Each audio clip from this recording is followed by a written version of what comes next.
is Wifed Up Now What? I'm your host, Coriel, and this podcast is all about marriage management advice for millennial wives.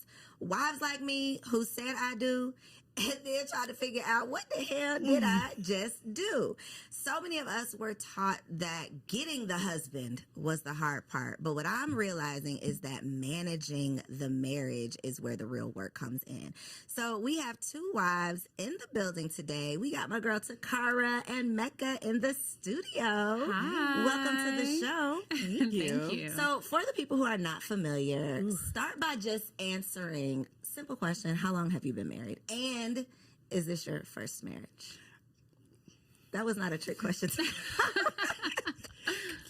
I'm going on 8 years of marriage next month. Congratulations. February, it will make 8 years. And no, this is not my first marriage. Okay. So for me, this is my first marriage. We've been married for 10 years this October and together for 15. Congratulations. Yeah. Wow. Okay. And y'all know I'm the baby over here. Okay. We just celebrated 3 years. We definitely had a lot of transition in those 3 years, though, in terms of becoming parents, getting married, and just having to take on those new responsibilities. So it's been 3 years, but really it's been, it feels 30. like, it feels like we've done a lot. Well, you guys in went these through the 3. pandemic together too, so that added about 10 years. Yeah, it did, automatically. Of time. Yeah. So, but the whole point of, when I decided to start this podcast was for women who were led to believe in the happily ever after, that it's just get the husband and then the happiness is just going to come. Right. And that is absolutely not the case. So today we're going to talk about, this isn't not going to be a deep show though. We're not going to be getting like super into the trenches of like the ugly side of marriage. This is a fun, light, loving show. They Okay, need to don't see worry. that They side. need to see that side, the happy wife side. But I always like to just put that disclaimer that it's not happily ever after. That it's not forever, ever, ever. Everything is going to be happy. There is, some hard times that come as well. But we're going to start with a little reaction because I'm going to play a clip. Y'all know they give us so much to talk about on these internet streets, but we don't often get the wives' perspective on some of this stuff. I don't know about y'all, but when I see the podcast, it's always the single people. Absolutely. And the wives don't usually get to say much. So y'all do today. Black church caters to the black woman. And the reason the black church caters to the black woman is because the black woman is the provider. She has more income and education than the man. So they're looking at this financially. They also have a vested interest in her never getting married. The pastor is the metaphorical husband of all the single women in the community. I'm not saying he's sleeping with them. I'm saying he's keeping them so distracted with Jesus that they never find a husband, and that's the way he wants it to stay. Because if she finds a husband, she won't have as much time to be donating to the church home. Wow. So the black church benefits from single motherhood. They don't want our sisters married because Dr. Umar believes that the black church benefits from single women, single mothers, due to the resources that and time we put into the church when we don't have a husband. So how do you all feel about You that? go first, Mecca. I would love to hear your take. Absolutely. So I always look at the source, and so I don't know a lot about him. I'm wondering if he is married. He is not. So I always look at the source, right? And then the other thing that I will say is that I attend Word of Faith. We've been there for a very long time. Bishop Your Delcy church? Bronner, yes, that's my church. Nina Bronner, First Lady, and they are very big on marriage. The other thing that I do know is that from what I've seen growing up in the church, I think it's a place that actually where they want to see people get married. And it also, for black marriage, it's connected to generational wealth. So why would the church not want more couples and more married women in the church? So I feel like it completely goes against what we know is true from financial analysts, financial advisors, is that once you have a married couple, they can actually invest more. Yeah, and I think consider the source. Lord, that source. The second part of that too is I think there are segments of the black church. And so the smaller Chitlin Circuit black churches, 100%. I grew up in those churches where it is 100% predicated on control. So I definitely agree that while they're prophesying you finna get a husband, the other side of that is once you get a husband, that husband is the head. That husband takes control over that woman. That husband does not allow her to invest as much. I get that. And in those smaller churches, those of you who grew up or been in those smaller churches, you know that you have 15 million jobs in that one church, and you give and you sow and you give, and then that's it. Whereas my church, Linked Up Church with Pastor Joe and Christian Gregory, no, not only do we believe heavily in marriage, we believe heavily, number one, just what you can do as a couple, as two people in that marriage, we understand the power of that. And so I disagree, but I do agree if you go to the smaller church segments, which I also think is kind of running out. So it could be possible in some churches, but it's not 100%, which nothing is. Just because a man sits in a pulpit does not mean that he does not pray on women or people. Correct. And so we have to remember these are people. Yep. This is a man or a woman that's been given, that's in a position of power. And so you have to also look at who is the person that you're following.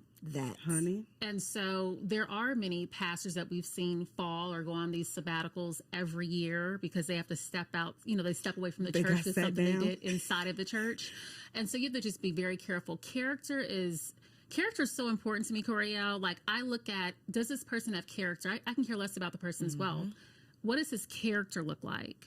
And to both of your points, I think it comes down to you making an individual informed decision about where you are spending your time, putting your resources. I do know of people who grew up in almost cult-like churches that were, oh girl, I wasn't even talking about you, but yeah, that were very much so, I want to keep you in fear, right? So that I can control you based on whatever my agenda is. And I think, we got a lot to say about Dr. Umar. Dr. Umar blocked me. I'm still blocked on Instagram. Dr. Umar. And I'm not even an anti-Dr. Umar, type of girl. What did you do? Unblock me, Dr. Umar. But anyway, I'll tell you off camera. Okay. Nothing crazy, though. Nothing crazy. Right. And I'm not anti-Dr. Umar. That's the thing. A lot of the things, because he is, y'all might not know this about me, but I'm super pro-black. I am blackly black, and he is very much so pro-black. So a lot of what he says, I can stand with, I can agree with. And even part of this, I can identify with all of your answers that it's not a one-size-fits-all. Every church is not doing everything the exact same way. But I think theoretically, the husband is not always going to be in line with the direction that this pastor is trying to take you in. And when the husband is truly the head of your household, it can steer you off into his direction, which is not the best for this church. It's not the best for the church, but it's biblical. Like, if you really look at the Bible side of things, and I think to his point, if the husband is that true head, even the Bible says you go home with your husband. Like, at the end of the day, that is. When Paul said, I would rather you not get married because I recognize what it takes away from the church and from God, even God understood that husband, that wife, that marriage is the priority over everything. And so, if you have pastors who are trying to make it seem like you have to sell everything out for that church, you need to check your sources. Check the source. So obviously both of you are members of churches. Christianity, I'm assuming, is the foundation of your marriage. Were both of you in the same space? We always talk about equally yoked, and that, what it means, we be making up stuff, right, sometimes. But in terms of you all being on the same wavelength, I'll just say that, going in the same direction as your spouses, were you all already on the same page, or have you all grown together in your relationship with religion? Sure. So I would say that Alduin and I were on the same page. I prayed very specific, purposeful, passionate prayers for him. Like, to the point, honestly, Coriel, there were nights where, as a single woman, I would literally fall asleep sometimes praying on the side of the bed because my husband was so important to me. And I prayed about even his day, the day that I wanted him to have, because I was speaking him into existence as well. And so when Alduin came into my life, I said, yes, this is not a man that I have to lead into the church. A guy that I'm dating that is not as strong with his faith walk as I am. Because I'd done that before.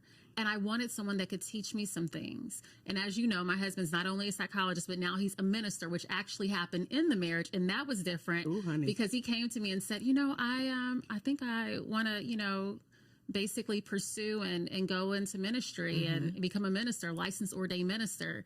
And you have to be a part of the interviewing process. And I was like, oh, no, I'm a first lady. I got to be the first what's lady. happening? I said, they have to be okay with all of this leopard. They have to be okay with this stuff too, right? Because The fullness of you. I still have to be who I am as a person. Yes. And so we were even on the same page with that. I'm going to say no. Okay. I'm going to say no, only because I grew up in the church under the pew. When Kenyon and I came to each other, I was like, I believed in God, but I was done with the church. And I was done with everything that the church had took me through, to be honest with you. Church hurt is a real The church thing. hurt, and then having been married to a pastor. So let's talk about that a little bit. Not really. I don't want to talk about it. But when you consider that, like, you prayed for your husband, my husband had to pray me off the floor. You understand? Like, it was a situation where I was done, and then I didn't even want to get married again. And so we were together, we were kicking it. He lived in Ohio, I lived here in Georgia. He would come visit, I would go visit or whatever. And the only reason why we got married was, I tell people, he made me. He was just like, you have to marry me. If you don't marry me, I will not be with you, because I do not want God mad at me. And he was just like, I cannot take God being mad at me. So if you're going to be with me, you're going to have to marry me. And I was like, all right, Let's do it. But the funny thing is that actually goes to the point where it's like men know what they want. Yes. When single women even ask me like, does he like you me? ask Is him, it if I that's don't the know what we're answer. doing? I'm like, men know. And he's going to communicate the fact that he wants you, and he will pursue you. honey, that's it. Yep, That's he gonna it. come carry you down that aisle if he got Right. to. Like, drug me. So, to your point, if you have to ask the question, then you already know the answer. So, one of the questions that came up on one of my, y'all know I host a million podcasts, but one of the questions that came up on another podcast that was like kind of controversial, me and my co-host completely disagreed, and I got to get y'all's take on it. And it is this concept of having your own stash. Now, I'm not going to say secret stash, but how do you feel? What is your perspective on a woman in a marriage having a stash of money to the side? So this actually came up. And my husband was surprised. We actually, 2 years into our marriage, we actually met with a financial advisor, sat down, went over all the numbers. He's like, wow, I didn't know you made that much. Because our marriage is very much, some people would say traditional, where he pays all the bills. What I bring in is for retirement and for vacation and groceries and things like that. And so he's like, oh, I didn't realize you made pretty much the same as me. And I didn't realize you also had these other amounts. And it's interesting because I had to break that, because Aldoan, being the therapist that he is, was like, this does not work in marriage. And I was like, well, my grandma told me that I need to have something on the side just in case something goes crazy. And so that was the first time that we were both really transparent. And ever since we have been. And that just works for our relationship. Like, I know what he has, he knows what I have, but every couple's different. Like, we still have separate bank accounts, but he always knows what's in there. I always knows what he has going on. Was that because submission is the biggest curse word on the internet, right? I know. When you come to those situations where I feel very strongly this way, Aldoan already had his very strong stance as well. And I don't know that you disagreed or there, he had to convince you or anything like that. But in a time like that, and maybe you can think of other scenarios that were similar, do you feel like at the end of the day, if we can't agree, I have to submit to what you said? Like, I'm just going to close down this account, whether or not I really, truly agree or not? We typically bring in an outside person. Okay. We have a therapist. Okay. So the therapist has a therapist, and that was a requirement for me with us getting married. So we have our own therapist. And so, yeah, there's been times that we haven't agreed. Anyone who has followed like our story knows that I wanted to expand our family. We have a blended household. He was like, I'm good. We had this one additional child together. I was like, no, I need to have another baby, because I will birth a nation. I was willing to birth a nation for this man. Her name is Mecca, and she is birthing it all. Yeah. And so, but the thing is that we had to get on the same page with that, and it took a big 5 one, years. Mecca. 5 years. It took 5 years of convincing What was this that man. like? And then I promise I'm going to let you answer You're about the secret fine. stash. What was that like, though? Because that is So- one decision that I personally feel like if we are not in agreement, Right. you're not about to be half dadding over here when I had this baby. Right. So it was a lot of conversations, a lot of tears. I'm gonna be honest, a lot of tears, because when I'm not going to just say a woman, but I'll say a woman. When I feel like when you feel something in your heart and God is speaking to you and you're seeing visions and dreams, and I had very vivid dreams, going up an elevator with a little small toddler boy, him holding my hand, looking at me, and I was like, oh my gosh, that's my son. Literally come back down the escalator at the same hospital, Emory Midtown, and him being a grown man and me looking up to him because now I'm an older mother. God, don't make me and cry. so when I saw that, I told him that dream and I said, and I have chills right now because I was like, God spoke to me and I knew. And so a lot of prayer. I will tell you, there's nothing like prayer, because I started the Wives Prayer Challenge during the pandemic. And I said, well, you know, God has told me this, but I had over 1,000 women praying over my womb. Listen, they was all standing on business for her belly. Right. And you know what? Women talk about all the time, and I've heard a couple of women pastors that have told me about this, and they've said that pray for your husband like in his prayers too, and just how he thinks. And so Aldon, actually, he was the one who woke up and said, God told me to give her another chance. And for 3 months, he went hard in the paint. Because before, let me tell you, I was putting a little bit of maca powder inside the smoothie. I was like, all right, what type of potatoes I need to chop up? But my husband knew what he was doing. He was like, you have to catch me up. Like, no. So we had to be in alignment. We had to be in alignment. And once we were, it happened. So to answer the question about submission, if push comes to shove, if you sit down with the therapist and the therapist says, Aldewan is right, do you feel like, okay, I'm going to submit to that? Absolutely. Absolutely. Because my husband is the leader of our household, and I am perfectly fine with him being the leader. That's where he's supposed to be. That's where God has positioned him. But I have to trust. I have to feel protected in the marriage in order to feel like I should be able to be in a place to submit to him. And he makes me feel that way. I think that is where the negative aspect of submission comes in. It's you did not choose a partner who you can trust yourself to submit to. Right. So now the thought of submission is just, it's a curse word. Right. It's like, no, you made a bad choice. Right. And that is what needs to be evaluated, not the concept of submission. They don't trust the leadership. That part. Yeah. And that's the thing, too. I think just going back to the grandmother, what our grandmothers used to tell us, right? Grandmamas, great-grandmamas, everybody had those conversations with their daughters, their granddaughters, and everything, because back then, number one, they had no other choice. They couldn't work. They couldn't do anything for themselves. They couldn't provide for themselves. They had to rely on that husband. And they had partners who they could not trust. Granddaddy had maybes all around the city. And so she really did have to depend on herself. And so that's why she had to have that stash.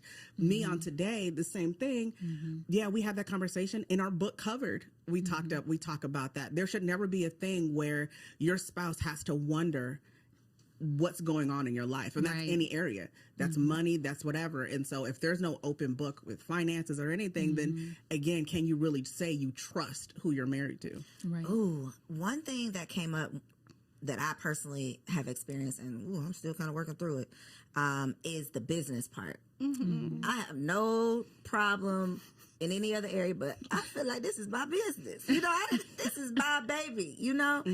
How have you, not how, because I'm not going to make an assumption that y'all have had that experience too, but have there been any areas where you've had some challenges in fully being, not necessarily being transparent because it's not a secret, but in fully allowing them to hold space in truly every area of your life? Did y'all experience any of that in any areas? Yeah, especially coming up. When I met Kenyon, I was a single mom too.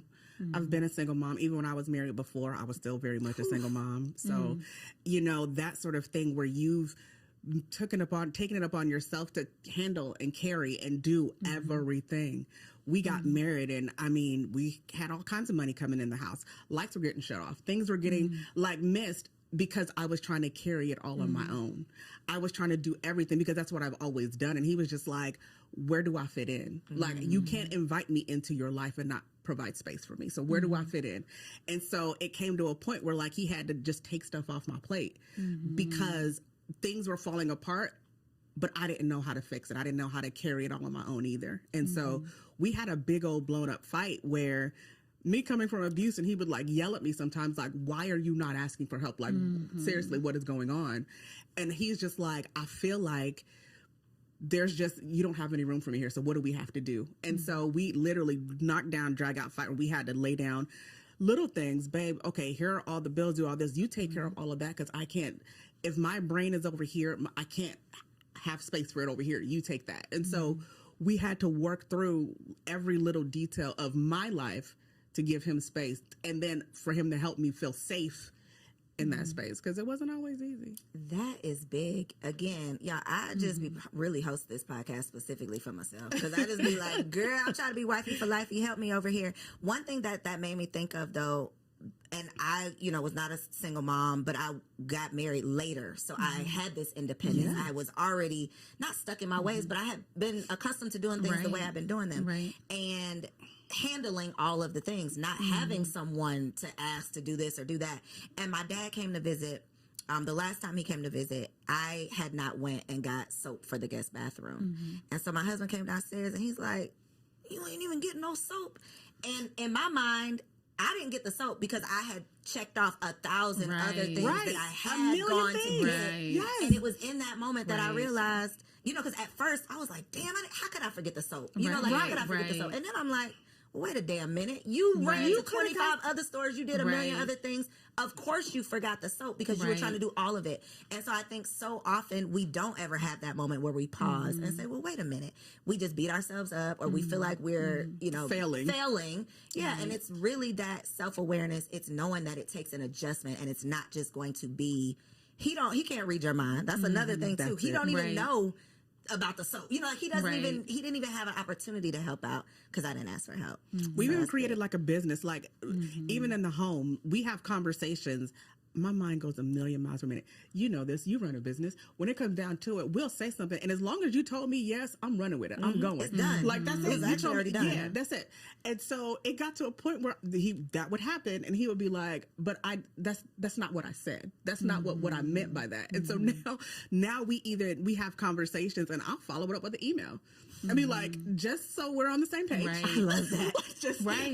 And literally, that's the only way we can stay on the same page, is because I hear go, he hears, okay, well, let's have another conversation, or things like that. And so we have literally emails, business conversations about just like the household. Here's what we said. Here's what's going next. If you your disagree, marriage is your business. Yeah. I love that. That is a marriage management tip.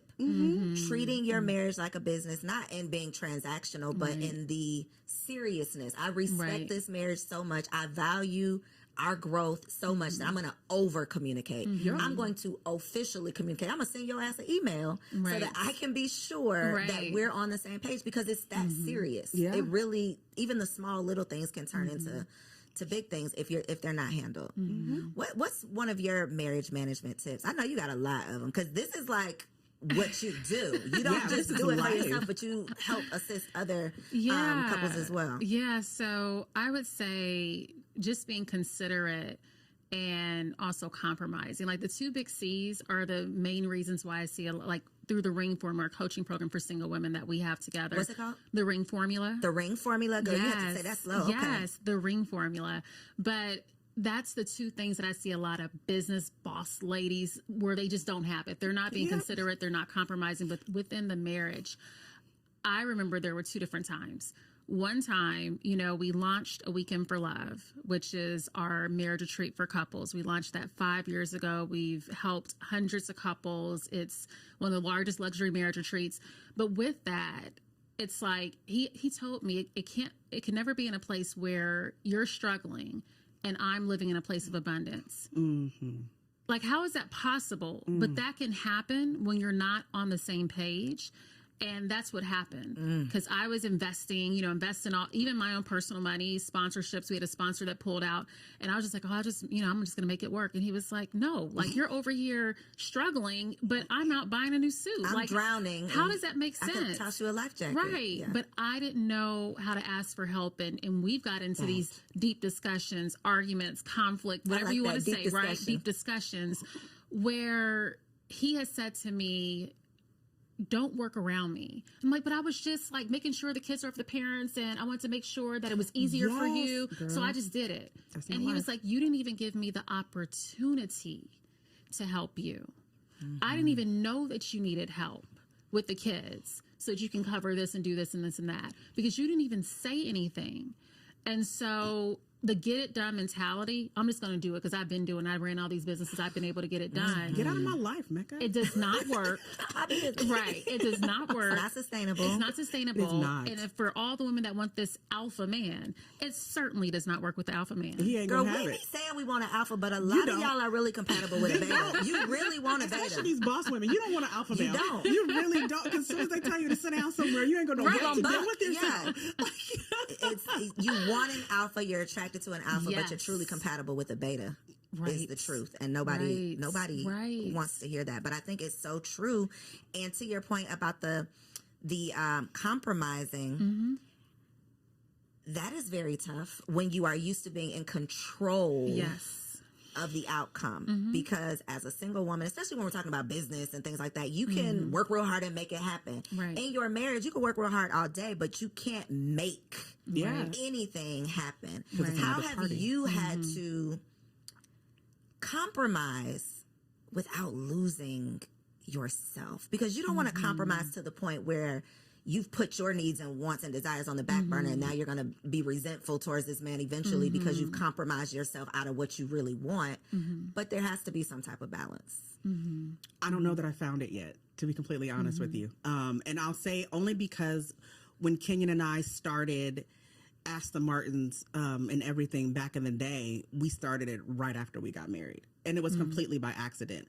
And when we did that, I was supposed to be, I keep saying this, I was supposed to be the behind the scenes. I was supposed to be your producer, your marketer, your publicist. I was supposed to be doing all of that stuff. I was never supposed to be on camera with him. And so what happened as we took that on, especially as a marketer, you have to take on that personality of whatever brand that you're working with. And so the marriage became the brand became the marriage, and that essentially became me. But meanwhile, for 8 years, I've been the writer. I've been, had books in me. I've had things in me, but I've put everything on, Ask the Martins. And so over this last year has been extremely challenging for us because I did write my first romance novel. I did release, a bunch of different fiction things that I've been working on. And he was like looking around like, okay, what the hell you think you're doing? Like, where do you think you're going? Like, this was What's that all about? Like, and so we had to have some very, what did you call it? Those Deep discussions. Deep discussions about really me finding my voice and discovering who I am on this side of things now, because he hasn't even seen another side of me other than that. And so it's been a good, big journey of, okay, so this is who you are now. And he's had to then usher me through my imposter syndrome, my anxiety and everything, because now I am stepping from us outside of him. And then what does that look like? And how am I supposed to feel? So I'm still learning who I am outside Your of identity that. outside. My identity. But I think the trick, even in this journey over this past year, is having a partner that says, I'm going to invite you to be yourself and receive you being whoever it is that you're becoming in this season. Instead because of being threatened by it. Yes, exactly. Especially when the other option is you all together. Yeah. And that could be a threat to Yeah. his identity, you finding your identity. Correct. So I love that. Yeah. Choosing the right partner is what it comes down it's to. everything, What about you, Mecca? So the first 2 years of the marriage, I will say that I lost myself.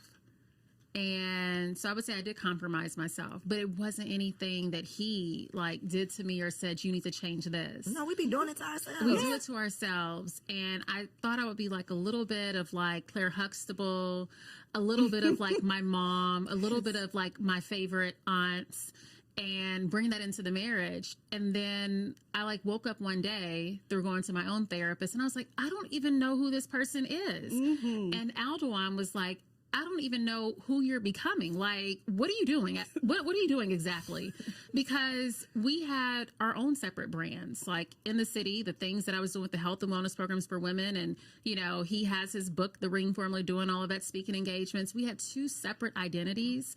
And for some reason, and I talked to my therapist about this, I think with being with an alpha man that has a big presence when he walks in the room, even though I was this big presence on my own, it was something that happened when I got married that it's almost like I became a little bit of the shadow. Yes. And that was never the space that I played in. Not even when he met me and he was like, I was attracted to that person. So who is this new person that you've made up that's kind of to the side? That you made up. Yeah. And so I had to rediscover myself as a wife and say, no, like the things that most attracted him to me as a person, why would I hide that or dim my light? And he is not the one responsible. I am the one that's responsible for doing that. Ooh. That part, the self-awareness. That's good. Marriage is truly a mirror. It is going to show you all of the ugly, whatever. It might not be ugly. Whatever it actually is, it's going to show you that. And so many of us are not ready for it. Not prepared. What would you advise, or would you, not what, would you advise or recommend individual therapy? I feel like I know your answer, but individual therapy prior to getting married, because we always focus on premarital counseling for the couple. But if you enter into this marriage with all of your individual issues and you're not aware of them and you're not working on them, that's just more baggage that you are adding. So did you all do individual therapy? Do you still, you mentioned that you still have a therapist, but because that's a part of marriage maintenance. Yeah, so I do have my own therapist. Like we have Dr. Kenny Felix, who is our marriage therapist. And then I also have my own individual therapist that I go to, which was hard in itself because it had to be someone that Aldewan didn't know, that wasn't a friend. So that like narrowed down my options. But I have someone who's amazing, and I've been with her for a long time. But no, I had to do my own self-work first before going into the marriage. And then we also had the premarital counseling. But I'm a huge advocate of it. You know, women walk around, and I thought about this earlier today, Coriel, that there are so many women even that say it is hard for me to lean into my femininity when I have to carry the weight of the world by myself every day. I would love companionship. I would love just a little bit of a lift. A soft space to And land. the soft space is hard for them to get into. And if you think about everything that they're carrying, it makes total sense. You know, and so I say that to say that I'm a huge advocate of women having their own therapist, because, sis, you have to talk to someone, and you have to talk to someone that is an expert and not someone that's just your girlfriend, because your girlfriend who's not married can't give you marriage advice. Go to the expert. Please. So you, go ahead. I was going to say, sometimes the expert is not always the pastor. I'm going to just put that out there. Put that out there, too. It's not always the pastor. It's not always. So I'm going to come back, but I want to ask about you losing your identity when you became a mother. We're here to talk about Wifed Up Now What, but what you described as your first 2 years of marriage immediately put me back into becoming a mother. Yeah. Because that's a whole nother identity. That's a whole nother I've lost myself. Who am I? What is going on? How was that transition, and what was the impact of not becoming parents, because you already had a bonus baby, right? Yes. But what was the impact of you all having a child together? What was that impact on your marriage? Listen, with Trinity Tartt, I didn't miss a step. That is our daughter that we had together. Like you said, we have a blended family. I didn't miss a step. I was back to, med device sales, speaking engagements, the ring formula with Aldewan. I was back to all the things. My workout, you saw I was doing the lunges with the baby strap on, everything. Christian Tartt, that boy. It's always that boy.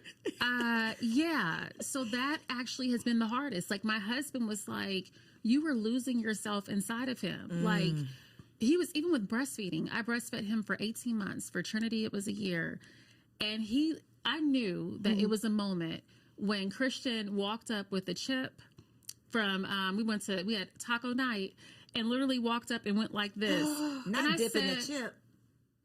That's when I said, okay, it's time. It's time. If he can eat a chip and he's thinking he'll have a little dibble dab or something, it's time. But my husband was like, Mecca, you need to really stop breastfeeding for yourself, because as you know, with breastfeeding, you're connected. Yeah. I got to rush home. I got to get home. I got to do this.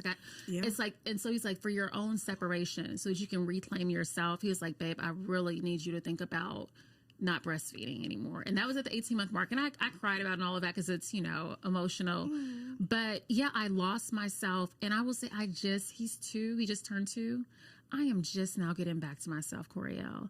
I had never had anyone take me for a spin like that. But this boy, these children, boy, he did it. They will pull something out of you. Can't nobody play in your face like your child. Yeah, it's the most selfless I have been. And I love motherhood. I'm enjoying it, but it was like I was doing things at the sacrifice of myself a lot with him. And my husband called out first. I was like, no, I'm not, being defensive. No, I know I wasn't. Like, I'm still doing my things. I'm still working out. Meanwhile, I'm like drowning. I'm exhausted. I'm not making any time for myself.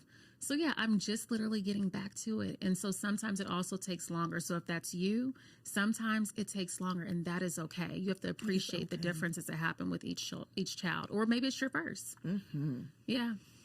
Which question? Well, I can move on. We got a new question because I really want to get into the fact that we all have amazing husbands. Let's go there. Let's go there. Because Valentine's Day is right around the corner. And even though we don't have to subscribe to these commercial holidays, Valentine's Day can be every day. Yes. But one of the things that I don't think we talk about enough is appreciating good partners. So having husbands that we all appreciate, we can complain all day, but we're not going to use our time to do that. What are some of the ways that you enjoy showing appreciation for your husband? We got to give the wives some tips. Okay. I think, and you correct me if I'm wrong, both of you with husbands, I think for men, a big part of their love language, I don't care who they are, is that words of affirmation.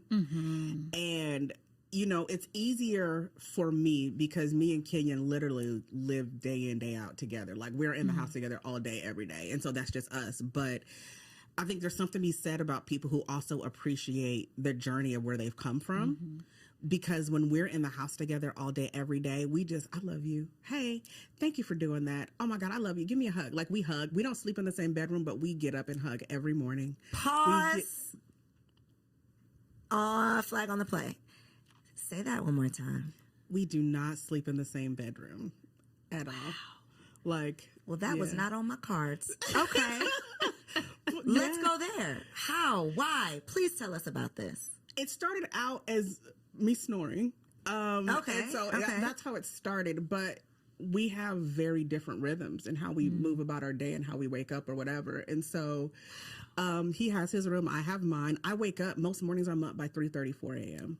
Wow. So, and he's not up probably until about 7. So when that happens, I'm up, I'm moving around. By that time, I've gotten a walk in sometimes, or, I've gotten my work done. I have a very specific schedule. And if he's there, sometimes he'll try to hold me back and pull me back into bed. And I'm like, okay, no, but I got things to do. But it also makes the marriage a whole lot more exciting. I was going to say, there seems like there would be some benefits to... Oh, yeah. We plan our dates. We meet up in the media room, or like we do whatever. Like, we, depending on whatever. Wow. No rooms off limits for intimacy. Like, it's just, it's just a good move. But you have your own... We have our own... space. Yeah, space. Yeah. So the concept of like living in separate houses, I've heard of that, and this is very new. It's usually like older people, I feel like, with the separate houses thing. Yeah, older. Yeah, but even separate rooms, like you got a lot of older people subscribe to that too. Yeah, but it's usually for bad reasons. It's not usually, and I mean, snoring. That's a challenge, though. That is a real honest challenge. I snore like a trucker, so it's one of those things where I'm just like, I'm okay. Wow. Yeah. That's and we're both introverted, and so we'll have days where like we've had like today I don't want to talk to him when I go home. So like literally I'll just be like, hey babe, give me a kiss, hug, love, whatever. And I'm going to my room. Yeah, I'm gonna need some decompressing time, and he'll be like, all right, cool, like introvert time. That is, he gets y'all are really living a mature marriage. That is very mature, because I'm gonna take it personal.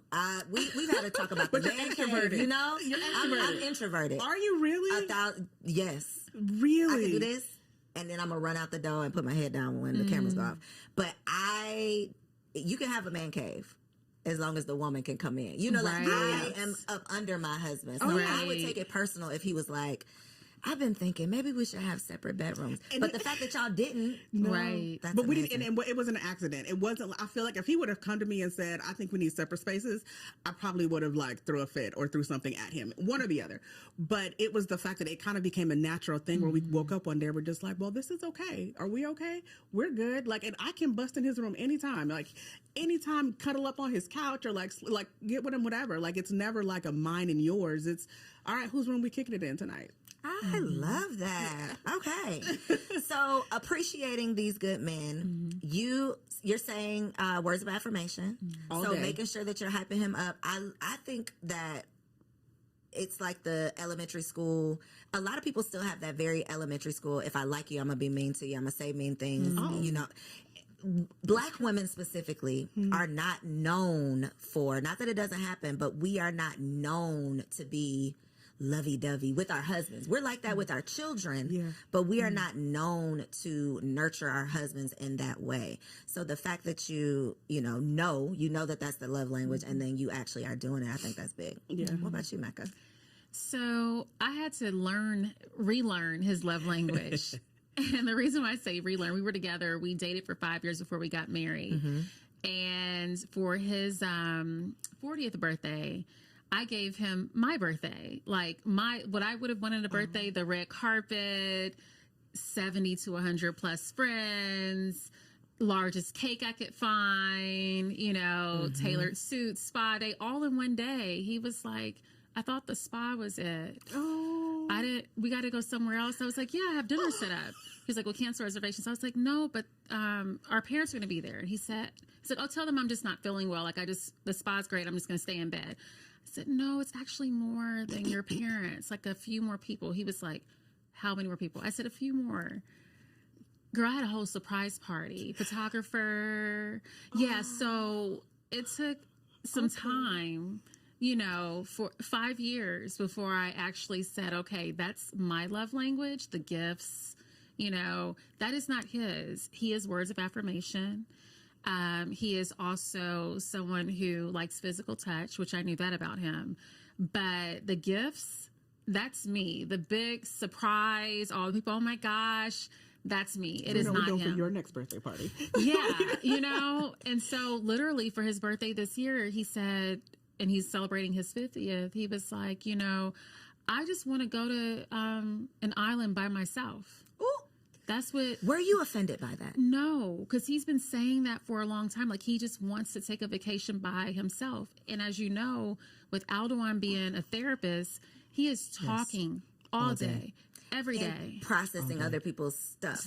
All day, every day. So literally I can see him like floating in the pool and him being so happy because that's what he wants. And so you have to celebrate people the way that they like to be celebrated. I've heard married women say to me, if my husband gets me another red bottom or purse, I'm going to scream. Because their husbands are into that. They are not. They actually would like more physical touch.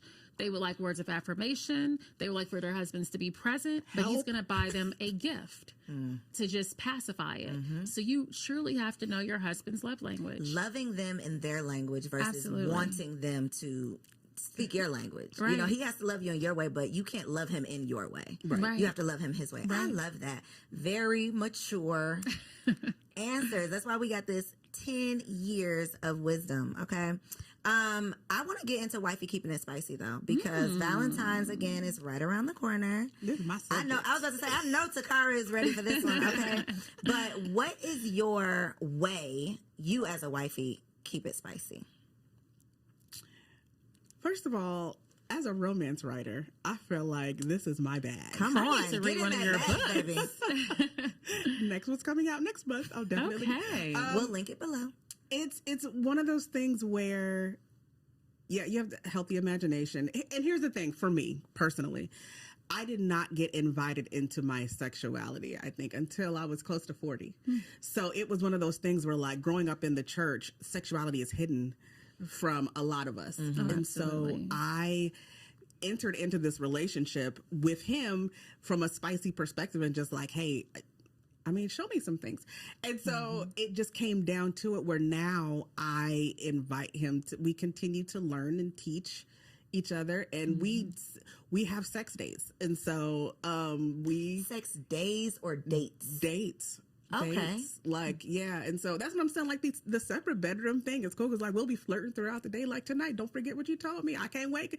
And so we flirt. We, sext. We like everything just to make sure that we're keeping everything together and spicy. Because, I'm 41, he's 50. Like there's only a small window before stuff ain't gonna be working no more. So I'm just like, listen, let's just get this in. And so we are very intentional about that, and I'm intentional in terms of like coming on to him so he doesn't feel like he always has to be the initiator. What does that look like from a woman? That like a walking up, you rubbing his head or something? Well, it could be as simple as, I mean, you know, we were married, as simple as, hey, I showered. Or it could be as complex as, again, me sending him a spicy message, or like him walking by and me grabbing him and just being like, you know, hey, you want to take a long lunch, you know, or you want, you know, whatever. And so again, it's easier because we work in the home together. But yeah, I'm just Healthy imagination and try some new things. yeah, everything that you thought you were going to be doing and imagining when you were dating him, keep doing that in the marriage, because they want to know that you fantasize about them. They want to know that you still think about them. And I literally thank God every day that my desire is to my husband. Like, I don't want somebody else. Like, that's mine, and I get it. That is one of the leading causes of infidelity, is I don't feel like my wife wants me, but homegirl over here is hyping me up All the time. So words of affirmation, it comes even that small, And just be nasty. encouragement. Oh, and be nasty. Okay, I'm serious. Just be nasty. I'm serious. They listen. They will be watch a lot nasty. less porn if you just kind of explored some things with them. just get nasty. Oh God, I don't know why I be having these conversations, because my husband watches these episodes and he be like, you know, she said you didn't need to get nasty. Mecca, what you got? What y'all be doing over there? What's your thing? So I love like the phrase "keep it spicy, wifey." Like, I just love that because I feel like that's so important. And if Aldwin, if he were sitting here, he would say that he would talk about how couples' desires change every 90 days. That is a real thing, which is why you have to be careful of what you watch and what you see, because you're like, oh, or it might actually introduce some great things that you just never know. So with us, I will tell you what we like to do are Sexcations. So that just allows for us to be away from the kids. It allows for me to tap in to my inner sex kitten and be available to him, because I'm not the mother. I'm not the medical device rep. I'm not doing the ring formula or Weekend for Love. It is truly, I'm able to just be present, to be his girlfriend. And for those introverts that are out there, for those ladies who are feeling kind of shy, this is the perfect opportunity for you to tap into your inner Sasha Fierce. So role playing is very important. I think it's something that you can add into the marriage, because hey, he wants somebody else. Okay, I'm Tasha today. Okay. I want to try that. Have you done that? Like dressing up and stuff, or just taking on a personality? Oh, yeah, no, I have outfits. But yeah, I think it's important. I think it's really important. So listen, I want to try that next. Are y'all saying, is it just a vacation, but then y'all are intentional about having sex? We or are y'all saying, absolutely baby, are. we're having a sexcation this week, and It is a vacation that we're intentional about having sex, and because we know of it, like how important it is for us, like even our marriage retreat, a Weekend for Love, we factor that in. Like, we talk about intimacy, because one of the number one things that comes up amongst couples when you have them separated in our like men's only session, women's only session, is that there are mismatches when it comes to intimacy. Yes, there Sexual are. She wants it more. incompatibility. Yep. He wants it less, or he wants it more. She wants it less. And so we try to create an environment. You know, obviously, this is a Christian conference, but we create Like, this is not right. that. It's not that. It's not that. But we create a space where it's like women are like, you know what? I haven't seen this side of me in like a long time, because I've been wearing all the hats, and you guys have created this space where now it's like I'm touching my husband differently while I'm here at a Weekend for Love, and I've never had these conversations because we don't make room for them. And so that literally has led into how we work with the couples, because you should have the best intimacy in your marriage. I mean, if this thing is forever, I need to make sure that it's on and popping. And the thing is with married couples, it doesn't have to be. It's not every day. It don't have. Some people are every day. Say that one more time. Some Y'all people be are having every sex day. every day. You said sex dates, so that means not every day, right? It depends. Every 90 days, so things change. Sometimes yes, sometimes no. Yeah, so it's like, and I have talked to one married woman where she's like, he wants it every day. I said, your husband has a very high sex drive. You know, and it was a lot for her. She's like, I have to get myself up to every day. Wow. I know. Wow. I know. But, you know, for most married couples, that's not. But it's about the What quality. is the average? What's the average for most married couples? I don't Mecca? even want to throw something out there because, you know, that's Aldewan's lane. Okay, He that's would his thing. know. Okay. He I would just know the wanted you to just percentage. settle something for me over here. I know. Okay. I could tell. You're like, Are you getting stressed? I'm so Girl, it's a sorry. lot. I'm so It's, sorry. no, it's okay. You know, it's okay. My baby is turning 1, so things are starting to settle. Yeah, you know, with you the know. with the nighttime not sleeping thing, that really Right. puts a wrench. Oh, but yeah. the reason I wanted to put a pin in there, because I think that we a lot of times have unrealistic expectations Absolutely. of what reality is actually going to be, and that's ideal for sure, but that's not that's not reality all the time. Right, absolutely. But And it should Wifey be is fun. keeping it spicy. Oh, absolutely. I'm gonna have to give you some outfits. Who you wearing baby? I do have a little wig now. Hold it out. Let You me throw on a little wig and become somebody new. Listen, you know I got that blonde one, girl. Come Let me see. Right. Listen, TK is about to give y'all some more for our Wifey Keeps It Spicy segment, so make sure y'all stick around. Hey ladies, welcome back to another Wifey Keep It Spicy. My name is Takesha, and this week I want to talk about how to actually keep it spicy. Last week we talked about femininity, just getting in that era, feeling good, right? Feeling your feminine essence. But this week we're going to get into the spice, okay? Now, I don't know why I have been in the mood to challenge y'all, but I feel like it's some things that I talk about maybe you haven't thought about, or maybe it's going to challenge you out of your comfort zone. And so I kind of want to preface it with saying, hey, sis, this might be a challenge. But for this week's Wifey Keep It Spicy, I want you to be dedicated to being the fantasy, dedicated to being his fantasy.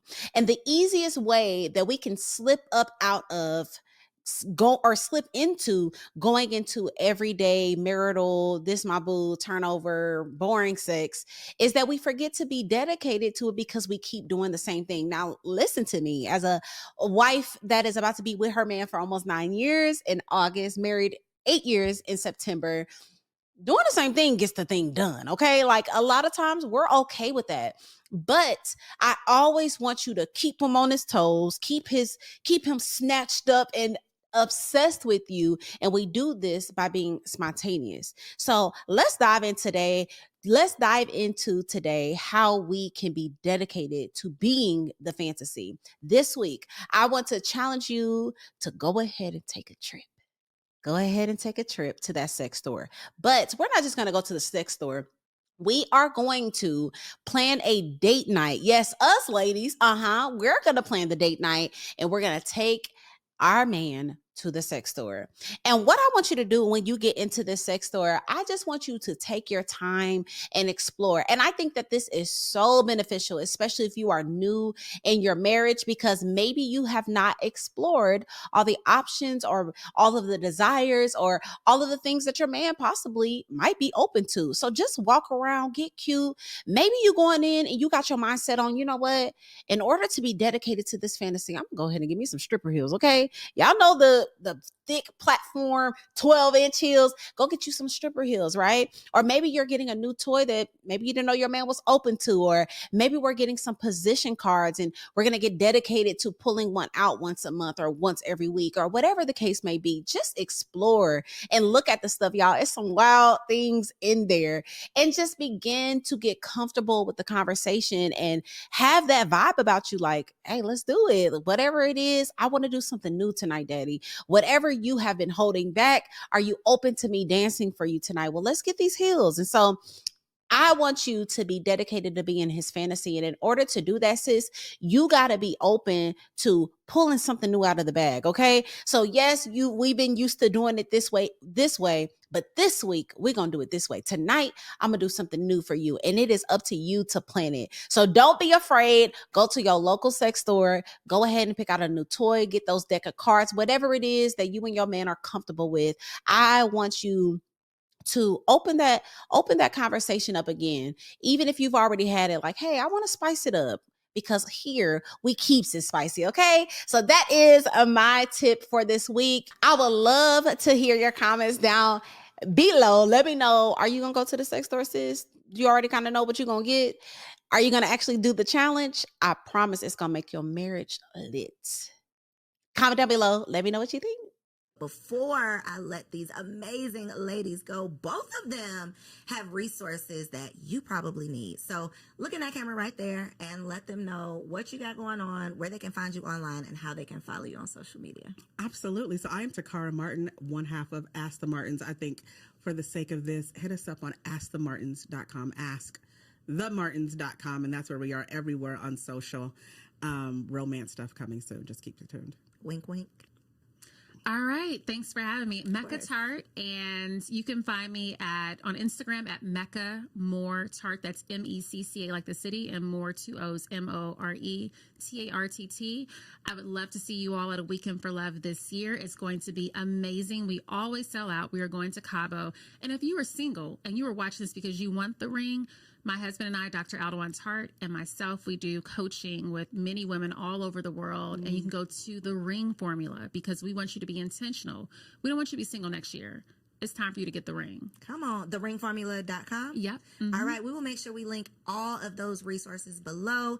Thank you so much for tuning in to this week's episode of Wifed Up Now What. Make sure you subscribe to the channel, hit that like button, share this episode with a friend, and if you happen to be listening on Apple or Spotify, leave your girl a 5-star review.